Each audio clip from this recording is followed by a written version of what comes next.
Boa noite, eu sou a professora Lara. Vamos dar continuidade aos assuntos de genética e o tema que será trabalhado hoje é epistasia. Então, vamos começar falando o conceito de epistasia. Chama-se epistasia o padrão de herança no qual um gene impede a manifestação de um outro que não é seu alelo. Então, é basicamente quando um gene vai pedir que outro gene se expresse, que ele não manifeste aquela característica que ele deveria manifestar.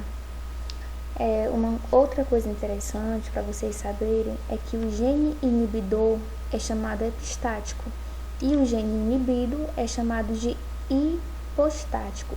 O gene que vai inibir é epistático e o gene inibido hipostático.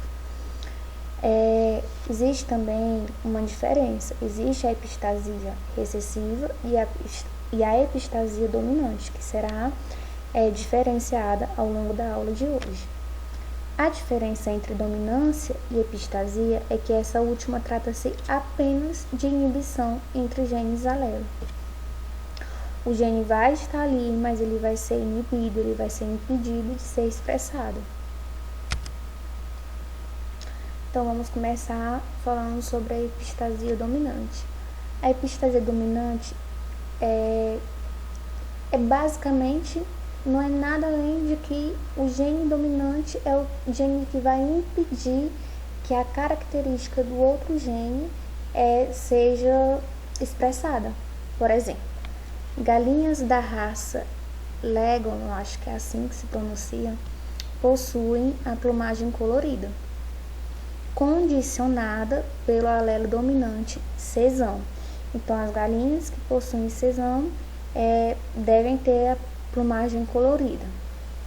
Galinhas que possuem o alelo sesão e o alelo Y possuem plumagem branca. Ou seja, o que eu quero que vocês entendam aqui é que o sesão ele vai expressar cor. Contudo, se o alelo isão estiver presente no mesmo genótipo, essa cor não vai poder ser expressa, porque o isão vai impedir que o sesão expresse essa cor. Aí, continuando, pois o alelo isão inibe a ação do alelo sesão. Esse é um caso de epistasia dominante. Por quê? Porque é o alelo isão que vai impedir que a cor da plumagem dessas galinhas sejam expressas. A galinha só apresenta plumagem colorida na ausência do alelo isão. Aí aqui tem epistasia dominante, aí está mostrando a proporção fenotípica, que mais à frente eu vou mostrar para vocês. E o gene epistático é o dominante, que no caso aqui é o isão. E o gene hipostático é o recessivo. Aqui eu trouxe para vocês o genótipo dessas galinhas, os possíveis genótipos, né? E aqui temos sesão, traço, izinho, izinho, porque pode ser sesão, sesão ou cesinho, cesinho. Sendo assim, o sesão, ele vai poder expressar a cor. Então, a galinha vai sair nessa cor aqui, porque o Yzão, meu Deus, desculpa, porque o isão não vai estar presente no genótipo dessa galinha, então não vai poder influenciar nas características dela. Então, a cor da plumagem pode ser expressa. Já nesse genótipo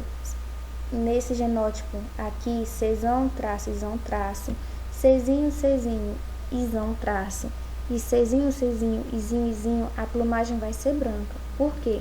Porque o alelo Y está presente aqui e o sesão, que é o alelo que expressa a cor, não está presente nesse último aqui. É todo recessivo, fazendo com que as galinhas que possuem esse genótipo não expressem cor, se tornem brancas. Eu trouxe para vocês a proporção fenotípica da epistasia dominante, que é 13:3. Cuidado para não confundir com a epistasia recessiva, que vai ser explicado mais à frente. Aqui o caso clássico de dominância do branco no colorido é determinado por um alelo dominante. Vocês podem observar aqui é só fazer aquele cruzamento que eu já ensinei para vocês. Czão, Czinho, Lzão, Lzinho. Cruzar eles, colocar um na vertical, outro na horizontal e fazer o cruzamento. Esses aqui são os possíveis genótipos que vão ser gerados. Então, vocês podem observar aqui 16 indivíduos. Desses 16 indivíduos, 13 são brancos porque possuem o alelo inibidor, que é o Izão. Se o Izão estiver presente, mesmo que o Czão seja o alelo que contém a cor, ainda assim não é expresso, porque o Izão inibe. E temos aqui 3 galinhas de cor, porque o alelo Izão não está presente, fazendo com que a cor possa ser expressa. Um exemplo também são as abóboras. Em abóboras, o alelo Yzão determina a síntese do pigmento amarelo e é dominante sobre Y, que determina a síntese do pigmento verde. O alelo Wzão é dominante sobre o alelo Wzinho e inibe a ação dos alelos Yzão e Yzinho. Assim, uma vez presente o alelo W, a abóbora será branca. Para ser amarela, a abóbora tem que ser Wzinho, Yzão traço, e para ser verde, Wzinho, Yzinho. Então, gente, o que vocês têm que entender é que mesmo que o alelo que contém a cor, que possa expressar a cor, esteja presente no genótipo, se o W, que é o alelo que domina, o alelo que vai inibir essa cor, estiver presente, essa cor, esse alelo não pode ser expresso. Aqui está o exemplo, temos aqui o Wzão presente, então o fenótipo dessa abóbora vai ser branca. Como ele não está presente em nenhum desses outros dois genótipos, então significa que as abóboras vão expressar cor. Aqui eu trouxe para vocês agora a epistasia recessiva. A diferença da epistasia recessiva é que o gene que vai inibir que a característica do outro alelo seja expressa é recessivo. E, além disso, tem um outro alelo que vai dar, comandar se esse alelo pode realmente inibir ou não a ação do outro. Exemplo, em camundongos, o alelo Pzão é responsável pela cor agouti da pelagem e o alelo Pzinho é responsável pela cor preta. Mas a determinação da cor da pelagem depende de outros dois alelos. O alelo Azão permite a expressão do gene para a cor da pelagem, enquanto o alelo Azinho impede a expressão do gene Se o camundongo possui os alelos Azinho, ele não produzirá pigmentos e será albino, porque o Azinho, ele inibe a cor. Então, a gente tem aqui os genótipos. Azão, traço, Pzão, traço, porque uma coisa que vocês têm que entender, mesmo que aqui a gente coloque um Azinho, ainda assim esse camundongo vai ser agouti. Mas por que, professora? O Azinho não vai inibir a cor? Sim, ele é responsável por inibir a cor, mas o Azão não permite que ele iniba.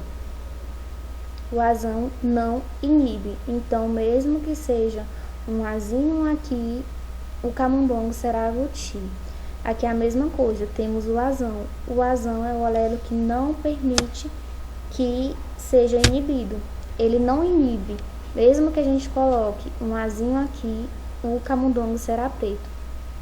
Já neste terceiro e quarto genótipo aqui, temos Azinho, Pzão traço, Azinho, Pzinho. Então, significa que esses camundongos serão albinos, porque o gene que inibe está aqui, excessivo. Um exemplo de epistasia recessiva é o albinismo, por exemplo. O albinismo, ele é caracterizado por um gene recessivo homozigoto, né, que é o azinho, que impede que a melanina da pele seja expressa. Aí aqui temos a proporção fenotípica. Aqui, essa aqui é a mesma legenda do outro slide. Eu trouxe aqui só para mostrar para vocês a proporção fenotípica. É só pegar o cruzamento, fazer a tabelinha que eu ensinei para vocês, fazer o cruzamento e ver quais foram os fenótipos que foram originados. E a proporção que será encontrada é 9 para 3 para 4. Então, é importante não trocar a proporção fenotípica recessiva com a proporção fenotípica da epistasia dominante. Temos aqui um outro exemplinho, que são os genótipos dos cachorros, os fenótipos da cor dos pelos, né? Da epistasia recessiva, o gene epistático é o recessivo e o gene hipostático é o dominante.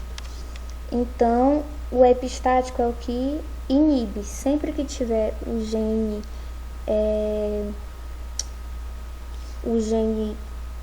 recessivo, então significa que essa cor não vai ser expressa. No caso, o cachorro não vai ser branco, né? Vai ser dourado, vai nascer na cor dourada. Então, temos aqui, ó. Vocês podem observar que temos o Dzão, o Ezão. Não importa se vai aparecer o gene Bzinho ou Ezinho aqui. Isso não importa, porque se tem o dominante aqui, por exemplo, digamos que o Ezinho seja o responsável por inibir a cor. E o Ezão não inibe. Como o Ezão está aqui presente, ele não vai permitir que esse alelo chegue a inibir a cor preta do cachorro, porque o Ezão não inibe. Aqui o mesmo caso, já aqui, por exemplo, como eu falei para vocês, o Ezinho inibe, e não temos o Ezão aqui impedindo que ele faça isso. Então, é claro que vai ocorrer que a cor desses cachorros seja inibida, porque temos aqui o Ezinho, que é o responsável pela inibição. Gente, a aula foi essa, espero que tenham gostado. Até a próxima.